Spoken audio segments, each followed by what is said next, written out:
afternoon, I'm Eyck, the executive chef at Charting Clubhouse, in charge of Western cuisine, so Western food for the Bistro, Centurion and Lady Purse. Thanks for joining me today.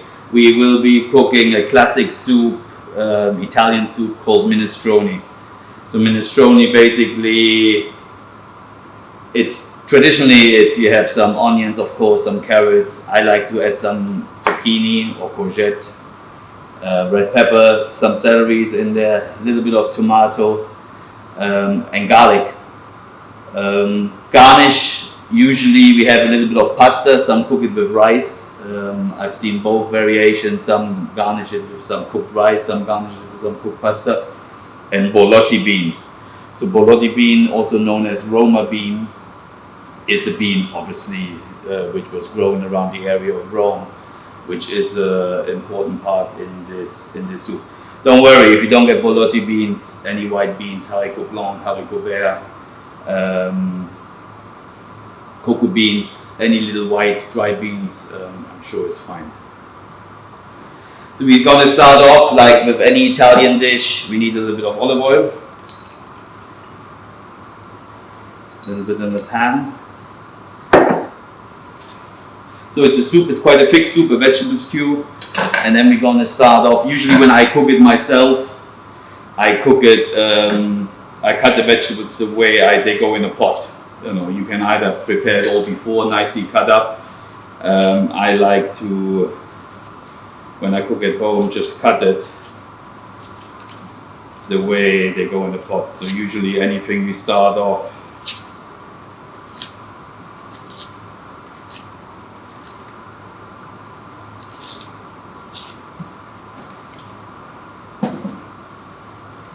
with some onion,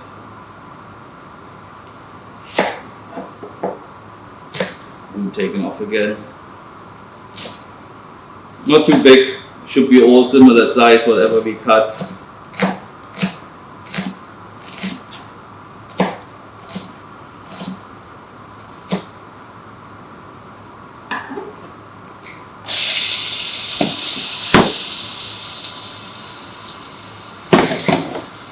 We don't want it brown, we just want it sweat, so all the sugar which is in the root vegetables will slightly get sweeter, intensifies in flavor, and gives it this characteristic aromatic vegetable taste.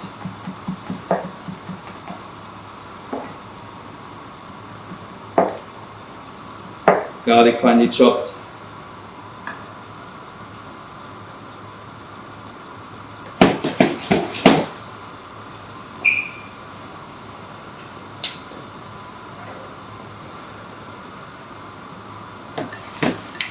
Nice and slow. The sweating of the vegetable is very, very important, and it should take you about 5-6 minutes once they've been in the pot.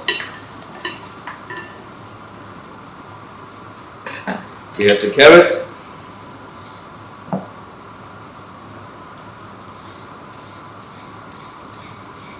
Carrot, obviously very colorful vegetable, vitamin A, very good.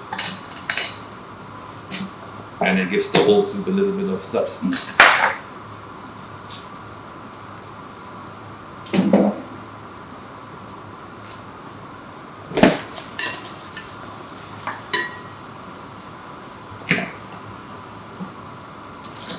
When you cut vegetables, just like I did, you cut a little piece off because obviously they're round, so they roll.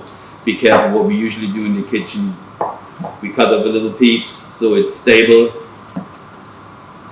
And then we have a better control of the vegetable. So those ones we cut in dice. It's a rustic soup, so it doesn't have to be perfect for you at home. You know, cook the vegetables small, but you're comfortable with, don't have any waste.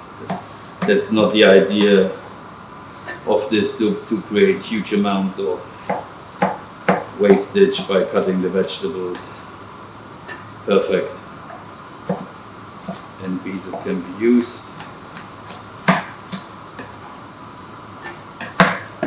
Carrots go in, so now we have the onions, the red onions, the garlic, the carrots, and we sweat for a couple more minutes.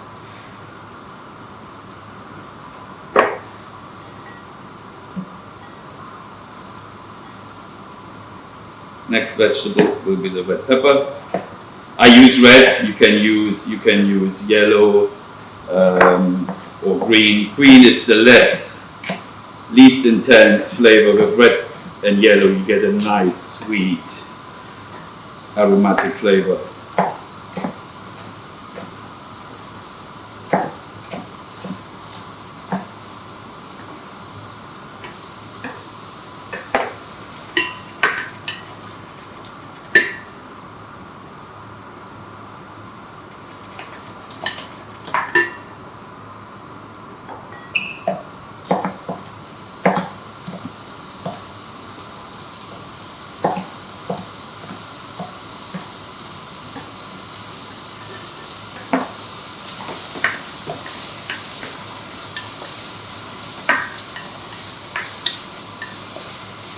Like I said, the reason why I put the carrots and the red pepper in here before is because it takes a little bit longer to cook until they're soft than, for example, the zucchini, the courgette, or the celery sticks.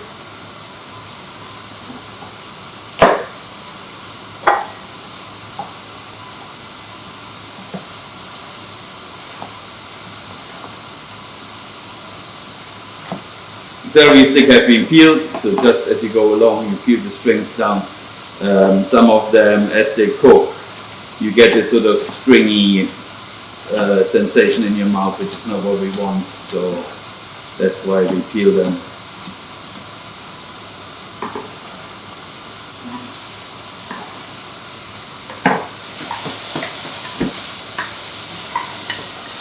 As you can see, very colorful already in the pot.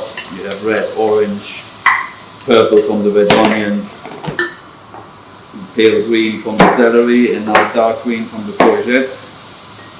The two names, courgette is the French name, zucchini is the Italian name, both the same vegetables. For this soup I don't use the center part because this gets mushy, I don't want it too mushy, so I'm just using the bits around with the skin, which will stay more firm and keep the desired texture I want for this.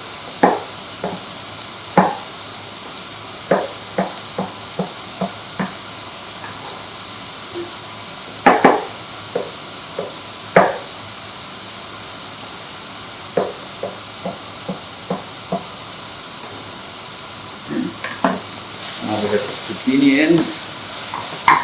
We add a little bit of salt, which will draw out some of the juices and help develop the flavor. We sweat this for 2 more minutes. We're also using, as it's an Italian dish, we're using a bay leaf, and we're using a little bit of rosemary and a little bit of thyme, which we just finely chop. You could put it in whole, but I don't think the flavor will be as intense or as desired as it should be. So I chop it. I always chop my dried herbs. So your rosemary, your thyme, I always like to chop. I don't mind the little black bits in the soup. It gives it authenticity and a better flavor. And the reason why we sweat them, there's oils in here, and as we sweat them, the oils get released and the flavor intensifies.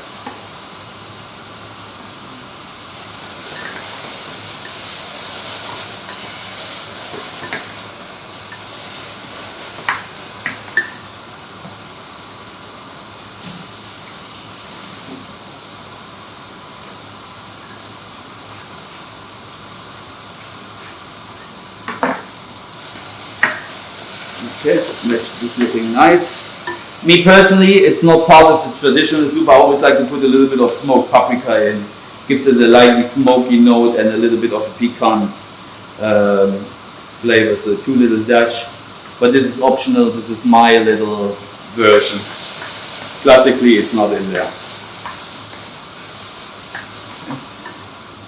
Then we have a little bit of tomato paste, concentrated tomato paste. Again, it's a tomato soup. Tomato based soup, so it's a vegetable soup with an aromatic tomato flavor. And we're using the tomato paste.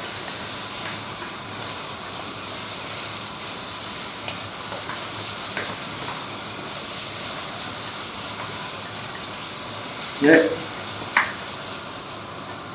We have a little bit of vegetable stock here, but if you want to keep it vegetarian, you keep it with vegetable stock. If you don't mind the use of meat, then you use chicken stock, which will give it a rounder, richer flavor. That goes in. And we also have a little bit of tomato juice, which we also put in at this stage. So all the vegetables are covered, very colorful. And all we need to do now is simmer this for 10-15 minutes for everything to come together, for the vegetables to be soft, and then it's ready to be served.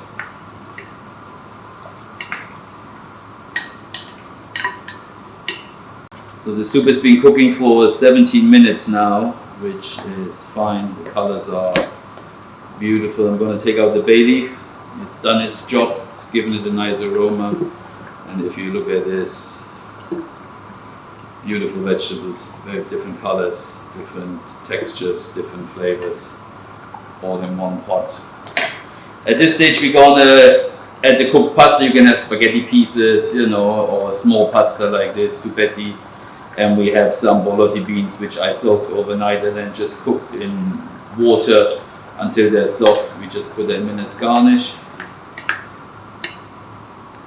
A bit more. We're going to garnish the whole thing. You have two options. You can either make a pesto, which is obviously a paste of pine nuts, parmesan, olive oil, and basil.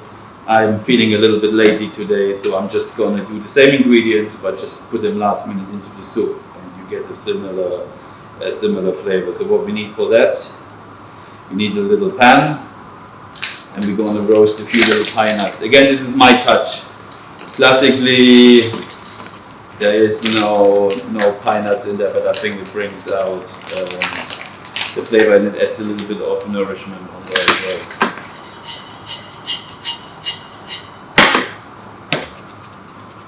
So we toast the pine nuts. We have some nice basil leaves, which we're just gonna put together, roll up.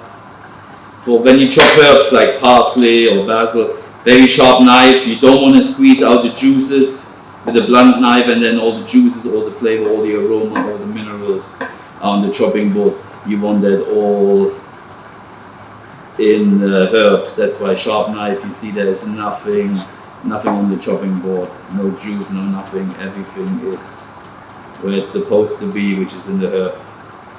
Yeah, so sharp knife, very important. Pine nuts are roasting. That should take about 1 minute. You can put them in the oven if the oven is on and hot. People tend to forget in the oven, so I always like to roast where I see things. So that's why I keep them out. Okay, our soup is ready. You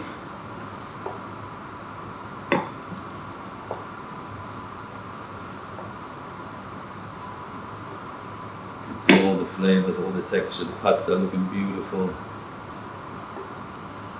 Very spring-like, perfect for this time of the year.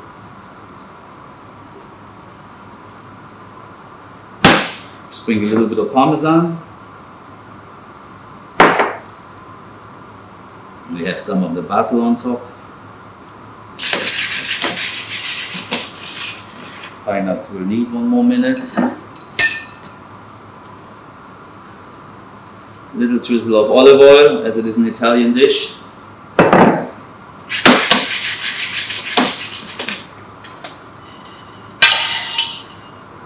And the pine nuts on top. So beautiful. Here you have it, my minestrone with some toasted pine nuts, basil and parmesan. Hope you enjoyed cooking with me today. Please try and cook this dish at home. Very healthy, very light, very nutritious. Beautiful summer dish. Please enjoy.